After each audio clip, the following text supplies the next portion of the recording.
et la nécessité que les tueries cessent pour ces rencontres. Appelons-le trêve ou cessez-le-feu, mais on ne peut pas discuter sous les bombes. Ça a été confirmé par tous. Et à l'issue de notre première réunion, un appel s'est tenu entre le président Poutine et le président Trump. Et il a été acté qu'il y aurait d'abord la volonté de bâtir une séquence bilatérale entre le président Zelensky et le président Poutine, dans un endroit qui va être déterminé dans les prochaines heures, et qui sera suivi d'une réunion trilatérale avec le président Poutine, le président Trump, le président Zelensky. Je souhaitais que d'ailleurs tout ça soit suivi dans le processus d'une réunion qui inclura les Européens et d'ailleurs aussi les Turcs, c'est-à-dire tous ceux dont la sécurité est directement concernée par les suites de ce conflit. Et c'est, je crois, là une série de rendez-vous qui vont pouvoir scander la suite des opérations. Enfin, le président Trump croit dans sa capacité à obtenir un accord, croit aussi que le président Poutine souhaite un tel accord de paix, et moi je m'en félicite et je veux le croire après les réunions qu'ils ont eues. Mais enfin, si ce processus était refusé, nous sommes aussi tous d'accord pour dire qu'il faudra augmenter les sanctions et en tout cas avoir une posture qui mette plus de pression sur la partie russe pour revenir sur le terrain des négociations. Voilà en substance ce qui a été acté aujourd'hui. Et donc c'est une étape. Vous savez, on est très loin de crier victoire. Mais quand je regarde où on était il y a quelques mois, quand je regarde aussi où on était il y a quelques jours, je considère d'abord qu'on a bâti une véritable unité ukraino-européenne et qu'on a maintenant bâti une vraie convergence entre les Européens, l'Ukraine et les États-Unis d'Amérique, avec, sur les garanties de sécurité, sur la suite des opérations, une vraie volonté de travailler ensemble. À quel horizon de temps pourront se tenir ces rendez-vous bilatéraux, trilatéraux et quadrilatéraux que vous appelez de vos voeux? Le plus vite possible. La volonté, c'est que ce soit dans les prochains jours sur le rendez-vous bilatéral. On a dit que dans les 2 à 3 semaines, on devait pouvoir tenir la trilatérale et que les choses s'enclenchent. De toute façon, notre volonté, c'est que le plus vite possible, on arrête ce conflit. Sur les formats des réunions à tenir, d'abord la bilatérale entre le président Zelensky et le président Poutine. Est-ce qu'elle n'est pas risquée, cette réunion? Vous redisiez à Brégançon hier que vous considériez que le président Poutine veut la guerre. Qu'est-ce qui fait que cette réunion elle peut déboucher de manière positive aujourd'hui? Et lorsque vous nous dites une réunion à 2 puis une réunion à 3, où sont les Européens dans ces formats-là? Parce que vous vouliez un format... Oui, mais on le fait en séquence et c'est tout à fait logique. On part d'une situation où ni l'Ukraine ni l'Europe ne sont autour de la table. Le rendez-vous, le sommet d'Anchorage, en Alaska. Là, maintenant, on dit qu'il y a une volonté de, en tout cas, parler des problèmes de fond. Réunion russo-ukrainienne, il n'y en a pas eu véritablement depuis la série de réunions qui s'étaient tenues au printemps 2022 à Istanbul. Donc c'est une avancée et je ne peux pas préempter ces résultats. Est-ce que je pense qu'ils pourront être conclusifs? Je reste très prudent. Ensuite, que ce soit suivi par une réunion avec les Américains, c'est ce principe-là que nous avions acté avant l'Alaska, c'est une bonne chose. Et j'ai dit, ça a été acté par tous, qu'on puisse élargir. Pourquoi? Parce que nous, Européens, nous avons besoin d'abord d'être autour de la table parce que nous sommes des fournisseurs de garanties de sécurité pour l'Ukraine demain. Et c'est comme ça qu'on l'a conçu. C'est d'ailleurs 2 pays européens qui ont porté cette initiative, le Royaume-Uni et la France, depuis février. Et deuxièmement, c'est la sécurité des Européens qui est en jeu. Parce que si nous ne savons pas bien contenir l'armée russe, la puissance russe, sa capacité balistique, nucléaire, mais la masse de son armée aujourd'hui, qui, je le rappelle, est une armée d'1 300 000 hommes, c'est notre sécurité directement qui sera concernée. Et ce que je veux faire depuis maintenant plusieurs années, c'est remettre l'Europe autour de la table. L'Europe qui, pendant toute la guerre froide, était un sujet de discussion, mais n'a jamais construit sa propre architecture de sécurité. Cette architecture de sécurité a volé en éclats ces dernières années. Pas simplement avec la guerre en Ukraine et la guerre d'agression russe, elle a volé en éclats parce que aussi le traité, les différents traités qui structuraient notre sécurité, qui contenaient l'escalade des armements, eh bien, ou n'ont pas été respectés par les uns, ont été déchirés par les autres. Donc il faut rebâtir tout cela, ce sera tout le travail au-delà du conflit ukrainien, c'est pourquoi les Européens doivent être autour de la table. Du compte rendu. Après la rencontre en Alaska, Donald Trump a semblé cesser de faire du cessez-le-feu un préalable à un accord de paix et a insisté dorénavant sur un accord de paix. Avez-vous le sentiment, au terme de vos échanges aujourd'hui, de l'avoir ramené vers votre lecture sur ce sujet?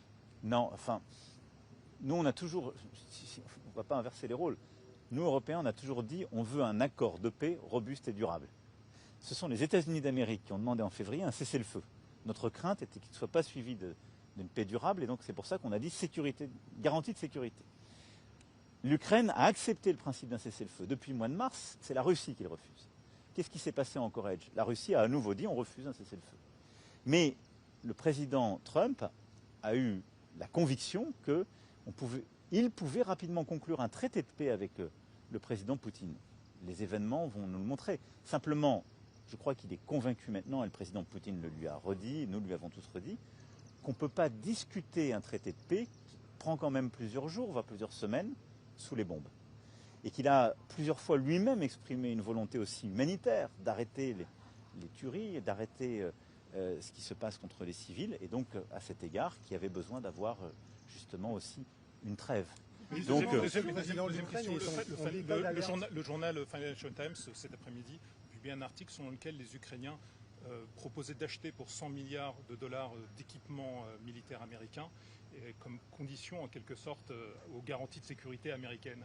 Est-ce que c'est quelque chose qui a été évoqué aujourd'hui? Non, pas du tout. Non, ça n'a pas du tout été évoqué, on est très loin de ça. De toute façon, les choses sont simples. Le jour où il y a des garanties de sécurité à bâtir, il faudra des gens pour les assurer, d'abord des armées, des capacités de formation. Et puis sur les équipements, tout le monde aura une contribution à avoir. Il y aura aussi la contribution, ça fait partie d'un traité de paix de la Russie à la reconstruction de l'Ukraine et de son armée. Donc tout ça sont des paramètres qui ne sont pas encore discutés. Vous parliez des sanctions, Monsieur le Président. Est-ce que Donald Trump vous a confirmé qu'il y était favorable si toutefois Vladimir Poutine refusait de s'engager dans un processus de paix? Sa volonté, vous l'avez compris, c'est de ne pas forcément le faire, même s'il a mis ce qu'on appelle des sanctions secondaires sur l'Inde et ce qui est en particulier pratiqué par l'Inde sur le rachat et le raffinement du pétrole russe. Et on considère que ça a eu beaucoup d'effets. Donc je crois que là, sa volonté, c'est d'engager. Il pense très sincèrement qu'on peut y avoir un résultat. Mais la discussion, justement, a abordé l'hypothèse où un résultat ne serait pas obtenu, l'hypothèse où la Russie ne voudrait pas sincèrement s'engager dans un tel processus. Et il a à ce moment-là marqué sa volonté et sa disponibilité à mettre ce qu'il appelle, lui, des tarifs primaires et secondaires, mais ce qui sont en effet ce qu'on appelle, nous, des sanctions. Vous aviez fait des garanties de sécurité une priorité. Ce soir, pardon. Oui. Si la réponse à ce qui s'est passé aujourd'hui de Vladimir Poutine, c'est une nouvelle pluie de drones et de missiles sur l'Ukraine, qu'est-ce qu'il faut lui répondre? Mais je l'ai dit tout à l'heure dans le bureau ovale au président Trump, quand on s'est reparlé après, et nous sommes plusieurs à lui avoir dit, vous parliez au président Poutine, il était en train de bombarder l'Ukraine. Donc ça montre d'abord la nécessité d'arrêter les massacres, la nécessité d'une trêve. Et ça montre aussi, à un moment donné, les faits disent les intentions. C'est tout. Aujourd'hui, la Russie, dans les faits, elle continue la guerre, elle l'intensifie, elle mène une guerre contre les civils ukrainiens aussi, et elle ne donne aucun signal de vouloir sincèrement la paix. Et l'expérience que nous avons sur les 15 dernières années de M. Poutine, président Poutine dans son approche, c'est qu'à chaque fois qu'il peut gagner par la guerre, ou qu'il pense qu'il peut gagner par la guerre, il ne négocie pas la paix. C'est ça la réalité. C'est pour ça que je dis, et j'ai redit hier, vous avez un président américain, des présidents européens, un président ukrainien qui veulent la paix. J'ai, pour ma part, les plus grands doutes quant à la réalité d'une volonté de paix de la part du président russe. Parce qu'aussi longtemps qu'il pense qu'il peut gagner par la guerre, il le fera. Et que son objectif final, c'est de prendre le maximum de territoire, c'est d'affaiblir l'Ukraine et d'avoir une Ukraine qui n'est ou pas viable seule ou dans le giron russe. C'est à peu près évident pour tout le monde. Et donc nous, notre objectif, c'est simple, d'avoir la paix le plus vite possible, de faire respecter le droit international de la souveraineté ukrainienne, donc d'avoir le moins de pertes territoriales pour l'Ukraine possible, et surtout d'aider l'Ukraine à résister à toute nouvelle agression, d'avoir une Ukraine qui a choisi l'Europe, de pouvoir continuer à choisir l'Europe librement, et de garantir la sécurité des Européens. Et c'est ça, ces fameuses garanties de sécurité dont nous avons besoin, pour l'Ukraine aujourd'hui, demain, et pour nous, Européens, parce que c'est notre sécurité qui se joue là-bas. Vous aviez fait des garanties de sécurité une priorité Oui. avant de venir. Le président Trump a dit qu'il était prêt à s'y engager, et ce soir, il dit même qu'il est prêt à les coordonner. Très concrètement, qu'est-ce que cela veut dire? Qu'est-ce que vous attendez comme engagement concret de la part des États-Unis pour ces garanties de sécurité? D'abord, je le dis, on a progressé, mais je serai encore très prudent, parce que tout ça est éminemment complexe, plein de détails, et il faut travailler sur la matérialité des choses. Je vous le dis, les garanties de sécurité, ce que je disais tout à l'heure, nous les avons travaillées il y a eu un travail depuis le mois de février coordonné par les chefs d'état-major britanniques et français.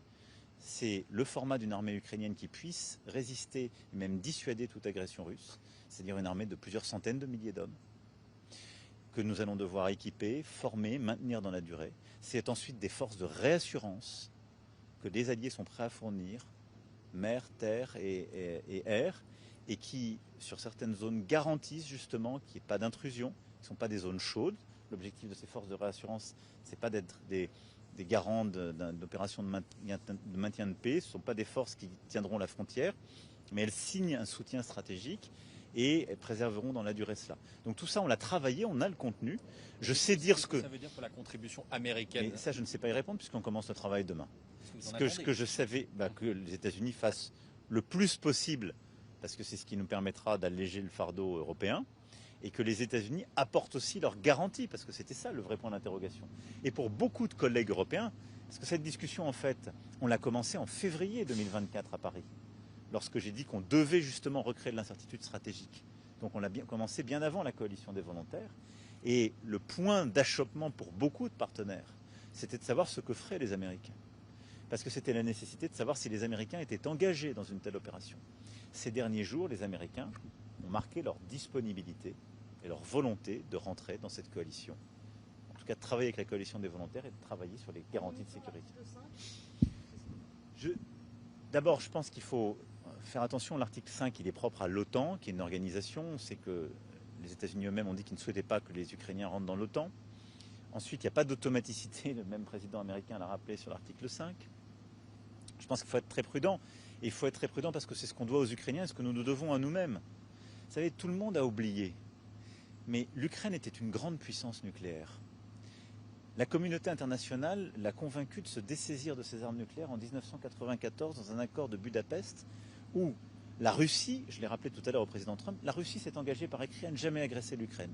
Donc ça pour dire que les engagements de non-agression de la Russie ne valent rien. Elle l'a écrit, elle l'a signé, elle l'a ratifié en 2004, elle a fait le contraire 10 ans plus tard.